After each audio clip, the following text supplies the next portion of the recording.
त्यामुळे राघोजी अजून बिघडला। इंग्रज त्याला सरळ सरळ धमकी दिली। सावकारांना लुटून संपत्ती गोरगरिबांना वाटू लागला।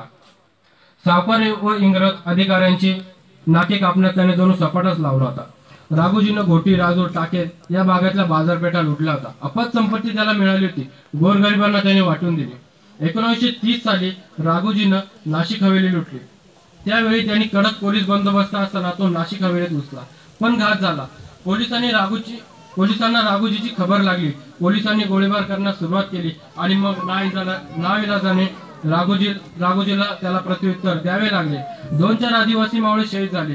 ते बघितले, दोन्ही हातात शमशेरी घेतल्या। बघता बघता हर हर महादेवची किलकारी गरजली। शौर्यान तांडव चालू झाला, रणझुंज सुरू झाली। रात्र थरकापत राहिली, काळोख शहरात राहिला। आक्रोश, किंकाळ्या, आरोळ्या, रक्ताच्या चिळकांड्या, मुर्द्यांच्या ढीक, यातनाचा हल्लोकल्लोळ उडाला आणि राघोजी कडत राहिला। तलवारीच्या टोकावर भाकरी भाजतात आदिवासी, या इंग्रजांना भाजायला वेळ नाही लागणार। तो इंग्रज अधिकारी फार वैतागला। शेवटी म्हणाला, हे आदिवासी अपने बच्चों को क्या खिलाते, म्हणजे हे आदिवासी आपल्या पोरांना काय खायला घालतात काय? असं एक पण पोरगा आमच्या जनानात पैदा होत काय? असं एक पण पोरगा त्यांच्या खानदानात पैदा होत नाही।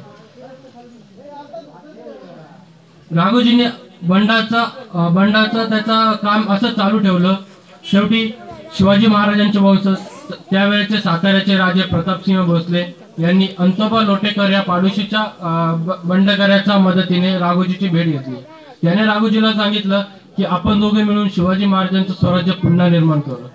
पण आपल्या मावळा जर साताऱ्याला जाऊन जर त्याने प्रतापसिंह भोसले सोबत काम केलं असतं तर आपला मावळातला आदिवासी अजूनही आपल्या हक्कापासून वंचित राहिला असता। म्हणून त्याने पुन्हा आपल्या मावळ प्रांतात आला। इथल्या लोकांच्या मदतीने पुन्हा त्याने बंड सुरुवात केली आणि आदिवासींसाठी अखेरपर्यंत लढत राहिला। 1945 ला जुन्नरचा उठाव राघोजीने त्याचा शेवटचा उठाव केला। महानायक राघोजीचं पाठबळ वाढलं होतं। घोडदळ, पायदळ, 2-2.5 हजार मावळे जुन्नरातल्या गोऱ्या माकडांना या उठावात धूळ चारून त्याचा धुव्वा उडवण्याचा बेत राघोजीनं सिन्नरच्या औंढ्याच्या गर्दीत असताना त्यांनी ठरवलं होतं। 4ही जिल्ह्यांच्या कलेक्टरला त्याने पुन्हा पत्र पाठवलं आणि मी जाहीर उठाव करणार असल्याचं त्यांनी सांगितलं। एलिफन्स्टन राज्यपालाला लोकटे पाठवून त्यांना पाचारण केलं। राघोजीनं 1 महिन्याच्या पूर्व नियोजनानं जुन्नर उठाव केला। त्यावेळी कॅप्टन मॅकिंटॉश हा नारायणगाव मुक्कामी होता। राघोजी जुन्नर प्रांतात घुसला तसा त्यानं जुन्नरला 4ही बाजूने वेढा दिला। पोलिसांनी गोळीबार सुरूच ठेवला। राघोजीलाही प्रत्युत्तर देणं भाग पडले। खुलेआम कत्तल आरंभली।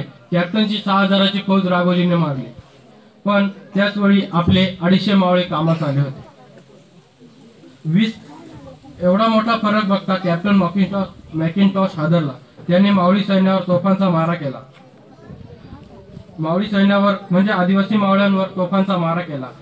अजूनही आदिवासी मावळे मरत होते, कमी होत होते। शेवटी राघोजी, राया ठाकर, देवजी, जानकोजी साबळे हे 4घे जिवंत होते। शेवटी कॅप्टन मॉसच्या हातावर त्यांनी तुरी देऊन निसटले। इंग्रज त्यांना जंग पछाडत राहिले, पण खरा विजय मिळत नव्हता। बरेच वर्ष क्रांतीचा लढा चालू होता। राघोजी आता थकला होता। मग त्याने पुढे गोसावीचं वेश धारण केलं आणि पंढरपूर, तुळजापूर, भीमाशंकर, त्र्यंबकेश्वर, कावनई यासारख्या जत्रा तो करायला लागला। पण नुसता जत्राच करत राहिला नाही। तो प्रत्येक जत्रेत जाताना ज्या गावात जाईल त्या तरुणांना जमा करून बंडाची शिकवण देत होता। क्रांतीची शिकवण त्यांना देत होता, फक्त स्वतः समोर येत नव्हता। जेजुरी, पंढरपूरच्या वाऱ्या तो दरवर्षीच करायचा। अखेर ही क्रांतीची ज्योत पंढरपूरच्या यात्रेत मालवली।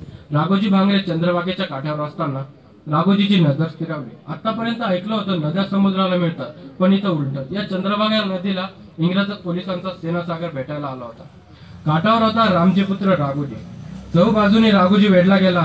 4ही बाजूने इंग्रज पोलीस अधिकारी आणि मध्येच राघोजी आणि त्याचे 3 सहकारी, तेही निशस्त्र। आणि इंग्रज अधिकारी लेफ्टनंट गेट कडाळला, गिरफ्तार करलो इनको। पण जवळ जायचं कोणाचं धाडस होईना। कुणी 1 पाऊल उचलायचा तर राघोजीची नुसती नजरवर उठायची, 4 पावलं मागे सरायचा। नाही जिगर झाली कोणाची। अखेर कॅप्टन गेलने साखळदंड टाकण्याचे आदेश दिले। साखळदंड टाकले गेले आणि राघोजी जेरबंद झाले। आदिवासींचा राजा अडकला, इंग्रजांच्या कैदेत फसला। पितुरी नडली होती। इतिहासाची पुनरावृत्ती परत झाली होती। आदिवासींचा मुकुट इंग्रजांच्या पायात पडला होता आणि 2 मे 1948 ला ठाणे कारागृहात राघोजीला फाशी देण्यात आली। तीही प्रचंड भीतीने. पण आज राघोजी भांगरेंना जाऊन 200 ते 250 वर्ष होत आले, पण आजच्या तरुणांना राघोजी भांगरे कोण हेच माहित नाही. आज राघोजी भांगरेंना जाणून घेणं हे फार महत्वाचं आहे.